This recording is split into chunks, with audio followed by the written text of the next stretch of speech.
அனைவருக்கும் இனிய மாலை வணக்கம்.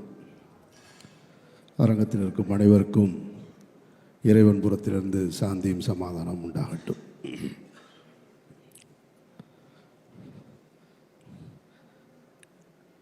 எல்லாரும் ரொம்ப பிரமாதமாக ரொம்ப நெகிழ்ச்சியாக பேசிட்டு போயிருக்காங்க.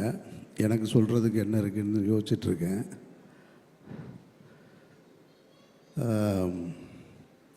ரஞ்சித்திலிருந்து தொடங்குறேன் நான். ஆமாம்,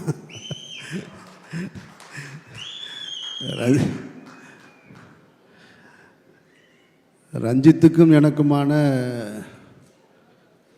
உறவு அல்லது கருத்து மோதல், விரிசல், விவாதம் எல்லாமே மேடையில் அப்படி தான் தொடங்கினது. ஆனால் ரஞ்சித் மாரி ரெண்டு பேருமே சினிமாவுக்கு வந்ததுக்கு பின்னாடி அவங்க ரெண்டு பேரோட எனக்கு அதிக பழக்கம் இல்லை. ஒரு சில இடங்களில் பார்த்தது மட்டும்தான் இருக்குது. ஆனால் அவங்க ரெண்டு பேருடைய சினிமாவுடைய வரவை ஆராதித்து கொண்டாடினதில் நான் ஒருத்தன். அவங்க ரெண்டு பேருடைய வெற்றி அது என்னுடைய வெற்றியாக நான் பார்த்தேன். பல இடங்களில் அவங்க ரெண்டு பேருக்காக நான் விவாதம் செஞ்சுருக்கேன், சண்டை போட்டிருக்கேன்.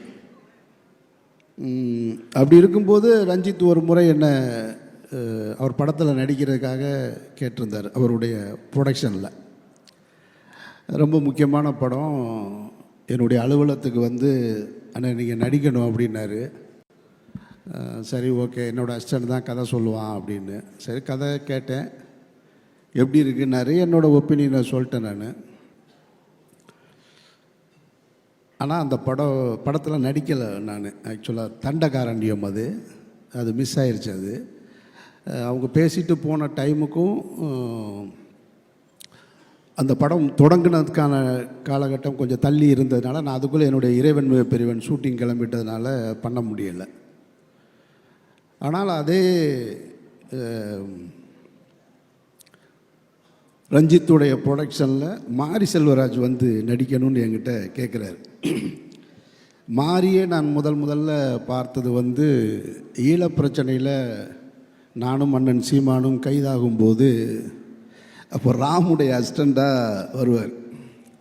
அப்படி பார்த்த மாரி செல்வராஜ். அந்த மாரி செல்வராஜ் அதுக்கு பின்னாடி பரியேறும் பெருமாளில் பார்க்குறேன். பரியேறும் பெருமாளுடைய அந்த முதல் படத்திலேயே தன்னை யார் அப்படின்றத ரொம்ப அழுத்தம் திருத்தமாக சொன்ன ஒரு இயக்குனர். அவருக்காக ஒரு சின்ன விழா கூட எடுத்தோம். நான், இயக்குனர் பாரதி ராஜா சார், வெற்றிமாறன் எல்லாருமே சேர்ந்து. அந்த மாதிரி செல்வராஜ் இப்போ என்னை நடிக்கணும்னு கேட்குறாரு. ரஞ்சித் அண்ணன் தான் ப்ரொடியூசரு, நீங்கள் நடிக்கிறீங்களான்னு. நான் டைரக்டராக இருந்து நடிக்க வந்தாலும் எனக்கு விருப்பமான அல்லது என் மனதுக்கு நெருக்கமான ஏதாவது இருந்தால் தான் நடிக்கிறது. நடித்தே ஆகணும் அப்படின்ற எந்த கட்டாயத்திலையும் நான் இல்லை. அதனால் மாரி கேட்கும்போது எனக்கு அந்த நம்பிக்கை இருந்தது. ஏன்னா மாரி போன்ற ஒரு இயக்குனர்கள் தமிழ் சினிமாவுக்கு அவசியம்னு அடிக்கடி நான் சொல்லிக்கிட்டே இருக்கேன். நான் இருந்துக்கிட்டே இருக்கோம். மாரியும் சரி, ரஞ்சித்தும் சரி, 1000 எதிர்ப்புகள் வந்தாலும் உங்கள் படைப்புகளை நீங்கள் தொடர்ந்து செஞ்சுக்கிட்டே இருக்கணும். அதுக்கு என்னை போன்றவர்கள் உறுதுணையாக இருப்போம், பக்கத்திலே இருப்போம். அது எதை வந்தாலும் பார்க்கலாம். சண்டை செய்கிறோம், அதில் ஒன்றும் மாற்று கருத்தே கிடையாது. இப்போ மாறி கேட்கணும் கதை சொன்னார். கதை சொன்ன உடனே அவர் ஒரு கதை சொன்னார். சொல்லிவிட்டு இது நீங்கள் பண்ணால் நல்லாயிருக்கும் சார்னார். சரியாக வருமா மாறின்னு? சரியாக வரும் சார், பண்ணுங்கள் சார்னார். சரி, ஓகே, பண்ணலாம் மாதிரி அப்படின்ட்டு. அப்புறம் போயிட்டு திருப்பி ஒரு 2-3 வாரம் கழித்து வந்தார். 2-3 வாரம் கழித்து வந்துட்டு, சார் நான் சொன்னேன், ரஞ்சித் அண்ணன்ட்ட பேசினேன், அப்புறம் பார்த்தேன், அது எப்படி இருந்தால் நல்லா இருக்குமாடா, இன்னும் கொஞ்சம் அதை மாற்றுடான்னு சொன்னார் அப்படின்னு. திருப்பி வந்தார். திருப்பி எதையோ மாற்றிருக்கேன் அப்படின்னு சொன்னார். நானும் அப்போ அப்படியா சரின்னு கேட்டுக்கிட்டேன். அவர் முதல்ல என்ன சொன்னாருன்றது என் மைண்டில் இல்லை, ரெண்டாவது என்ன சொன்னாருன்றது என் மைண்டில் இல்லை. நான் நடிக்கணும்னு முடிவு எடுத்துட்டேன். இப்போ வெற்றிமாறன் கேட்ட உடனே எப்படி நடிக்கணும்னு ஒத்துக்கிட்டேனோ அதுபோல் மாறி கேட்ட உடனே நடிக்கணும்னு நான் ஒத்துக்கிட்டேன். அவ்வளோதான். அது என் மைண்டில் ஏறிடுச்சு.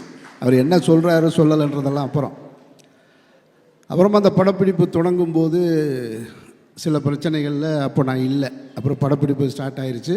திரும்ப ரொம்ப நாள் கழிச்சு ஒரு தடவை ஃபோன் பண்ணுறாரு. சார் என்ன சார் போகலாமா சார் அப்படின்னாரு. என்ன மாதிரி விளாட்றீங்களா நீங்கன்னு? நீங்கள் எப்போ ஜனவரி பிப்ரவரியில் கேட்டீங்க, இப்போ திடீர்னு வந்துடுங்க, நீங்கள் ஷூட்டிங் போயிட்டீங்கன்னு கேள்விப்பட்டேன். சார் இல்லை சார், அது அப்படியே தான் இருக்குது, நீங்கள் தான் வரணும், நீங்கள் தான் நடிக்கணும் அப்படின்னாரு. சரி மாதிரி வர்றேன் மாதிரி அப்படின்னு. அப்படி தான் மாதிரி கூட இந்த படத்தில் நான் ஜாயின்ட் ஆகிட்டேன். இப்போ அவர் ஒரு டைரக்டரு, அந்த படத்தோட கதை பிகினிங்லேருந்து எண்டு வரைக்கும் அவருக்கு தெரியும், சேஞ்சஸ் தெரியும், எல்லாருக்குமே அப்படி தான். அப்போ என் படத்தை கேட்டிங்கன்னா எனக்கு தெரியும். நான் அவர் சொன்ன எந்த கதையும் எனக்கு ஞாபகம் இல்லை. அந்த கேரக்டர் மற்ற விஷயங்கள் மட்டும்தான் ஞாபகம் இருக்குது. ஸ்பாட்டில் என்ன பண்ணுவாப்புலன்னா மாதிரி நான் அந்த கதையை முழுசாக ஞாபகம் வச்சுருக்கிற மாதிரியே நினச்சி சொல்லுவாப்புல. சார் அந்த இருக்குல்ல சார், அந்த சீன் அது இருக்குல்ல, அதுக்கடுத்து இதுவும் பாப்புல. நானும் தெரிஞ்ச மாதிரி சரி சரி சொல்லுங்கள் எதுவுமே எனக்கு ஞாபகம் இல்லை. மாறி என்ன சொன்னாரோ அதை செஞ்சுருக்கேன் நான், அவ்வளவுதான். இந்த படத்தில் எப்படி வட சென்னையில் அந்த ராஜன் கேரக்டருக்கான வெற்றிமாறனை சேருமோ, இந்த பாண்டியராஜனுக்கு ஏதாவது ஒன்று வந்ததுன்னா அது மாரி செல்வராஜுக்கு தான் போயிடுச்சு. அது எனக்கு அதுக்கு எந்த தொடர்பும் இல்லை. மாரியும் ரஞ்சித்தும் என் மேலே வச்சிருக்கிற அன்புக்கு நான் நன்றி ரொம்ப. ஏன்னா மாரி நான் எப்போயும் எமோஷனலாக ஆகிற ஆள் கிடையாது, நான் ரொம்ப ஸ்ட்ராங்கான ஒரு ஆள்.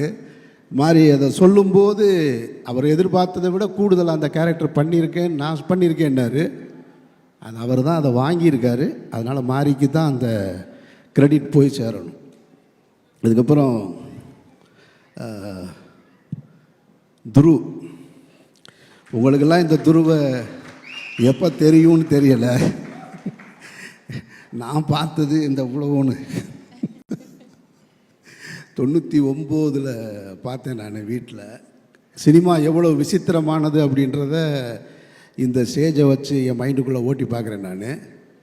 அவங்க அப்பாவும் நானும் ரொம்ப நெருங்கிய நண்பர்கள், அது யாருக்குமே தெரியாது. சினிமாவில் எங்கேயுமே அதை பற்றி நாங்கள் பேசிக்கிட்டதுமே கிடையாது.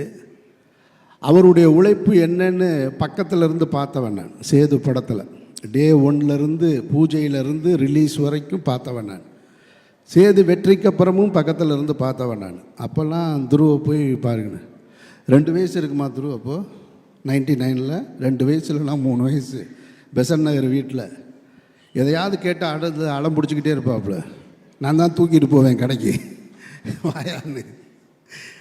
அவங்க ரொம்ப ஸ்ட்ரிக்டான அம்மா, அப்பா வந்து ரொம்ப செல்லம் அவருக்கு.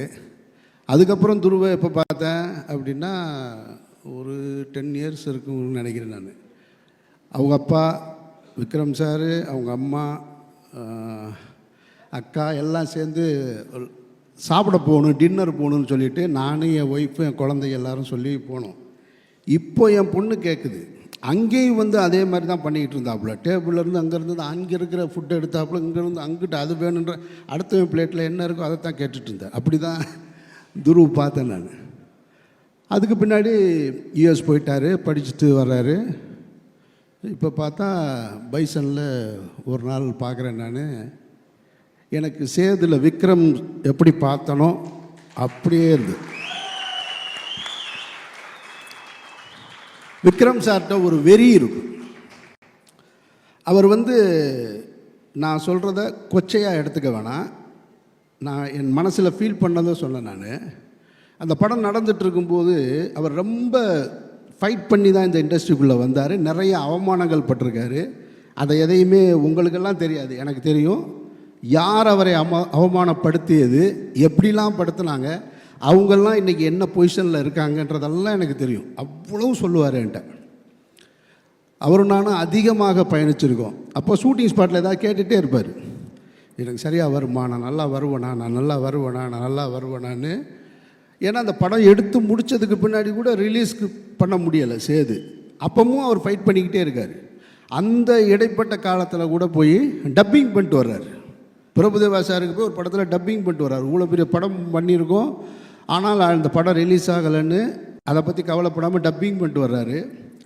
ஒரு டெலிவிஷனுக்கு சீரியல் பண்ணணும்னு சொல்லிவிட்டு என்னையை கூப்பிட்டு உட்கார வச்சு ஒரு ஸ்கிரிப்ட் எழுதி அதை பண்ணணுமோ வாங்க அப்படின்னு சொல்லிட்டு நான் அவரும் பெசன் நகரில் பீச்சில் உட்காந்து எழுதிட்டுருக்கோம்.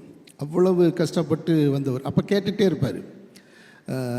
அப்போ நான் சொல்லுவேன், இங்கே பாருங்களேன், நீங்கள் வந்து ஆள் பார்க்க ரொம்ப அழகாக இருக்கீங்க, யூத்தாக இருக்கீங்க, நல்லா பெர்ஃபார்ம் பண்ணுறீங்க.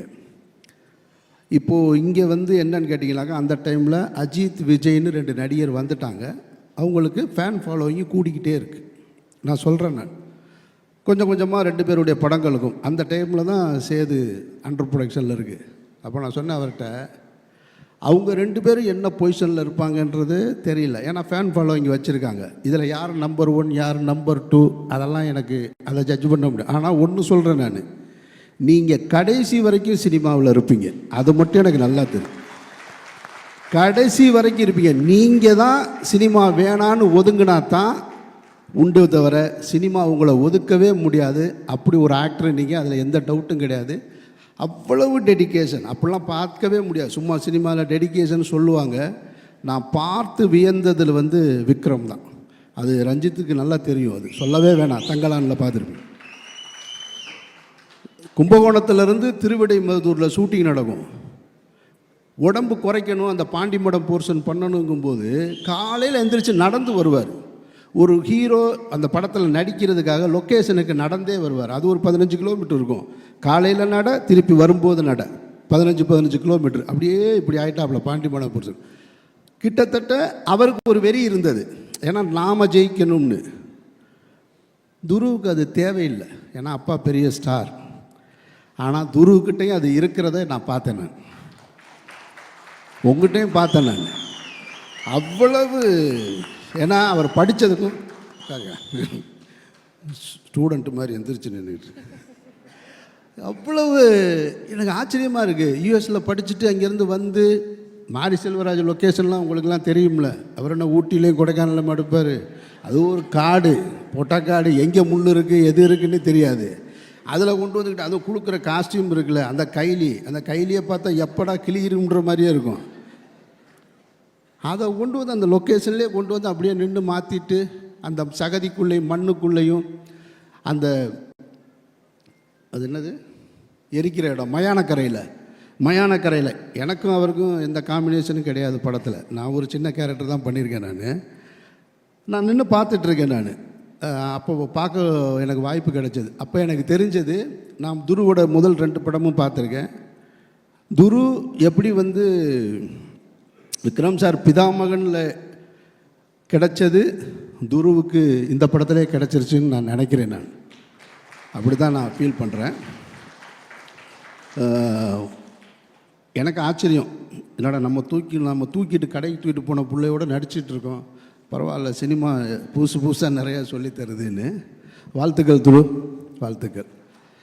அப்புறம் இந்த படத்தில் வந்து எனக்கு சொன்னாங்க நிறைய பேர் கோஸ்டார் என்னென்ன. எனக்கு அப்படிலாம் கோஸ்டார்னு இந்த படத்தில் யாருமே கிடையாது. எங்குழுந்து அவங்க ரெஜிசா சொல்லும்போது சொன்னாங்க, எனக்கு அருமையான நண்பர் கிடச்சிட்டாங்க அனுபமா கூட தான் ஒரே ஒரு சீன் இருக்குது எனக்கு. ஒரு சீன் அவங்களோட அந்த பொண்ணு அவங்க வந்து அவங்களோட மலையாள படம்லாம் பார்த்துருக்கேன் நான். இப்போ கூட ஒரு படம் ட்ரெய்லர் வந்திருக்கு, செம்மையாக, ரொம்ப அழகாக ஸ்டைலிஷாக. ஆனால் இந்த படத்தில் பார்த்தீங்கன்னா, உட்காருங்க ப்ளீஸ், இந்த படத்தில் பார்த்தீங்கன்னா வேறு ஒரு டைமென்ஷன். அதில் என்னென்னா அப்படின்னா நம்மளை ஒரு மாதிரி அரட்டிடுச்சு. அப்படி பண்ணிகிட்டு இருக்கும்போதே டக்குன்னு அப்படி கண்ணிலேருந்து கண்ணீர் வருது. என்னடா இந்த பொண்ணு கிளிசரின் போட்டு அழுகுதா, கிளிசரின் போடாமல் அழுகுதான்னா பிரமாதப்படுத்திடுச்சு. நான் ஒரு டைலாக் பேசணும், என் டைலாக் முடிஞ்சதுக்கப்புறம் அவங்க இது பண்ணணும். டைலாக்கே இல்லை, அந்த பர்ஃபார்மன்ஸ்லேயே ரியாக்ஷன், அதுக்கான பதிலை சொல்லி முடிச்சிட்டாங்க. ரொம்ப நான் ரசித்தேன், உண்மையிலேயே அன்றைக்கி நான் ரசித்து பார்த்தேன். வாழ்த்துக்கள். அதெல்லாம் அவ்வளவு இது. ஆனால் இவங்களெல்லாம் ஷூட்டிங் ஸ்பாட்டில் பார்க்குற வாய்ப்பு மட்டும் எனக்கு கிடைச்சது, காம்பினேஷன் கிடையாது. ஷூட்டிங் ஸ்பாட்டில் பார்த்தேன், ரெஜிசா பார்த்தேன், பசுபதி சார் பார்த்தேன். பசுபதி சாருக்கும் எனக்கும் ஒரு உறவு இருக்குது, அது அவருக்கும் தெரியாது, நானும் சொன்னதில்லை. அது என்ன உறவுன்னா, பருத்தி வீரன் படத்தை நான் பொதுவாக என்னுடைய திரைப்படங்களுக்கான கதையை எழுதும்போது இதில் யார் நடிக்கிறா அப்படின்லாம் எழுதுகிற பழக்கம் இல்லை. அது ஒரு கேரக்டர் அப்படி தான். ஆனால் சித்தப்பு கேரக்டரை எழுதும் பொழுது சித்தப்புவை மட்டும் ஹீரோ யாருன்னு நான் முடிவு பண்ணல. சித்தப்பு கேரக்டரை எழுதும்போது மட்டும் இது பசுபதின்னு சொல்லிக்கிட்டே இருந்தேன் மைண்டில். அப்படி எழுதின கேரக்டர் தான் சித்தப்பு கேரக்டரு. அந்த டைமில் அவரை என்னால் ரீச் பண்ண முடியலை. அப்புறம் தான் அதை வந்து சரவணன் சார் வச்சு நான் எடுத்தேன். நான் லால் சாருடைய படங்களுக்கு நான் ரசிகன். நான் உங்கள் ரசிகன் சார், உங்களுக்கு தெரியாது அது. உங்களுடைய திரைப்படங்களுக்கு ரசிகன், உங்களுடைய நடிப்புக்கு ரசிகன் நான்.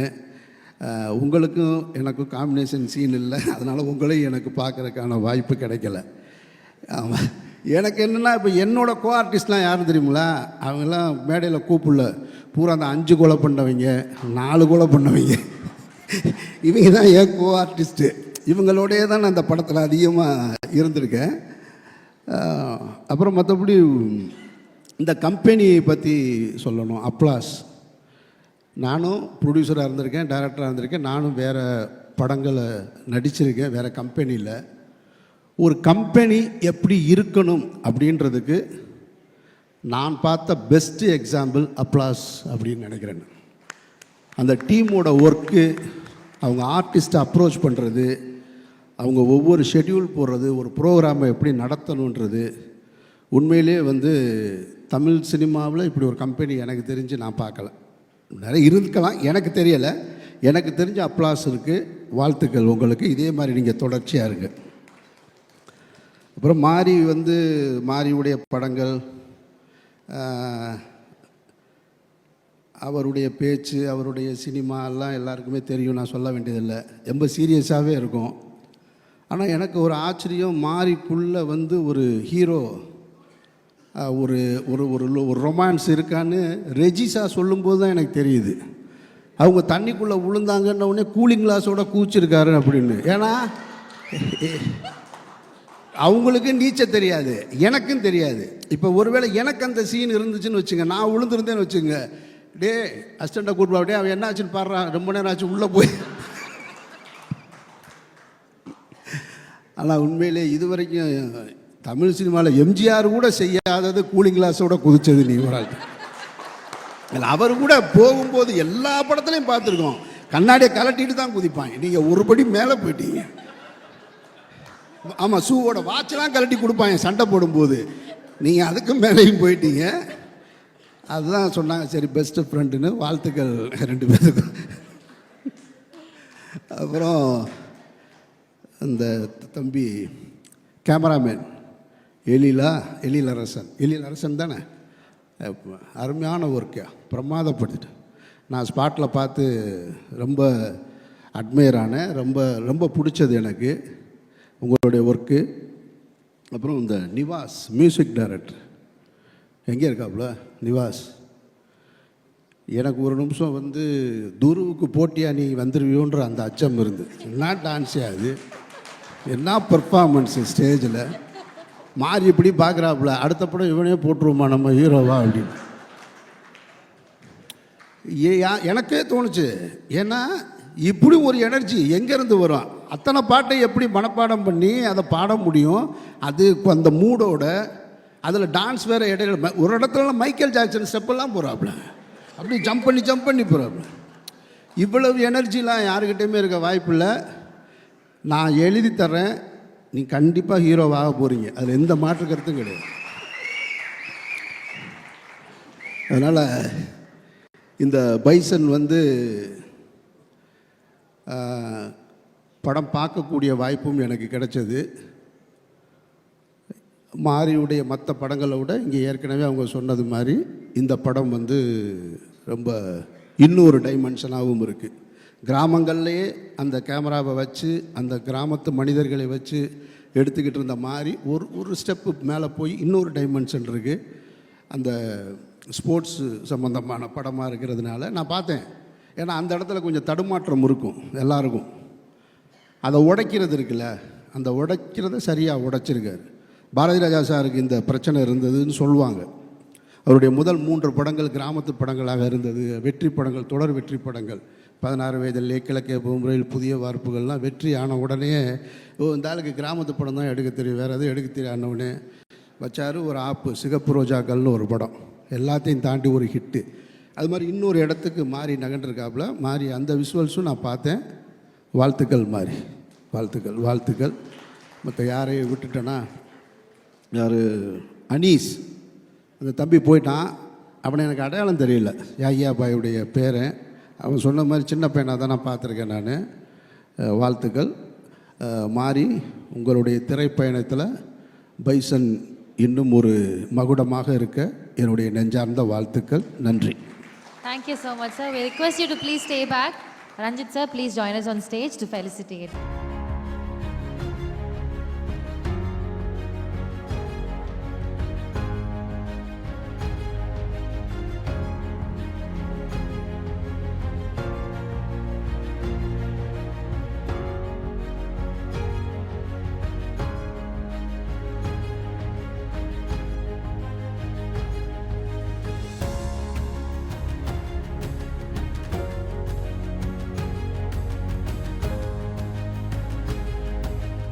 சாரி, நான் அந்த படம் பார்த்தேன்னு சொல்லிவிட்டு அதுலேருந்து ஒன்றுமே சொல்லலைன்னு நினைக்கிறேன். அதுக்கு தான் சொல்ல வந்தேன், மறந்துட்டேன் டக்குன்னு. துரு, நான் படம் பார்த்தேன் துரு, உண்மையிலே சொல்கிறேன், நான் பிரமாதமாக பண்ணியிருக்கேன். நான் ரொம்ப ரசித்த கேரக்டரு ஒரு ஹீரோவாக துருவுக்கு இது ரொம்ப முக்கியமான படம். நான் ரசித்த கேரக்டரு பசுபதி சார், உங்கள் கேரக்டர் தான் சார். மொத்த படத்துலேயும் உங்களை நான் ரசிச்சுக்கிட்டே இருந்தேன். நான் எண்ணம் கலக்கிட்டீங்க. வாழ்த்துக்கள் சார். நன்றி. நன்றி.